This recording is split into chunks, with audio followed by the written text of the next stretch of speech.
খাগড়াছড়ির দিঘিনালা উপজেলার নারায়চুরি এলাকার দুলুচুরি এলাকায় শুক্রবার রাতে জনসহমতি সমিতি মূল দল জেএসএস ও ইউনাইটেড ডেমোক্রেটিক ফ্রন্ট ইউপিডিএফ এর মূল দলের মধ্যে গোলাগুলির ঘটনা ঘটেছে।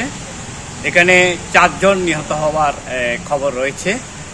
আমাদেরকে দিঘিনালা থানার যিনি ওসি রয়েছেন মোহাম্মদ জাকারিয়া, তিনি আমাদেরকে জানিয়েছেন ওনাদের কাছে একটা মেসেজ এসেছে 4 জন নিহত হওয়ার ঘটনার বিষয়।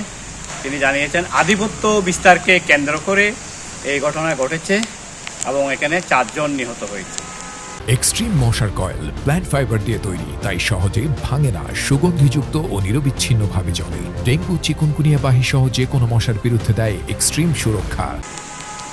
উনি লাশের বিষয়ে যেটা আমাদেরকে জানিয়েছেন, এখনো পর্যন্ত যেহেতু এলাকাটা দুর্গম, সেজন্য লাশের ওনারা এখনো সন্ধান পায়নি।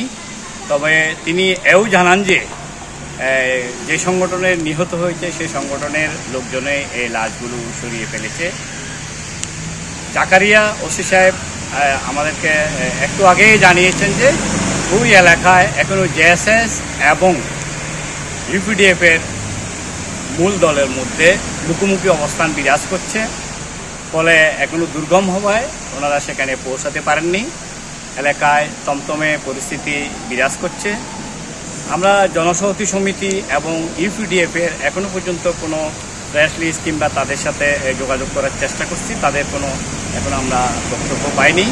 তবে পাহাড়ে ইতিমধ্যে অনেকবার এখানে পাহাড়ে এইসব আঞ্চলিক সংগঠনগুলোর মধ্যে আধিপত্য বিস্তার নিয়ে নিজেদের কর্তৃত্ব নিয়ে এখানে প্রায় সময় এসব সংঘর্ষের ঘটনা ঘটে। তবে বেশ কিছুদিন বন্ধ থাকার পর গতকালেই আবার নতুন করে এই সংঘর্ষে তারা জড়িয়ে পড়ে।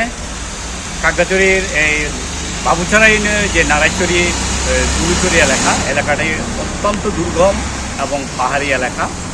ফলে এখানকার সংবাদগুলো যারা প্রশাসনের লোকজন, নিরাপত্তা বাহিনীর লোকজন রয়েছে, তাদেরও সংবাদ সংগ্রহ করতে অনেক কষ্ট হয়। পাশাপাশি যারা এখানে স্থানীয় সাংবাদিকরা রয়েছে, তাদেরও অনেক দুর্ভোগের মধ্য দিয়ে এই সংবাদগুলো সংগ্রহ করতে হয়।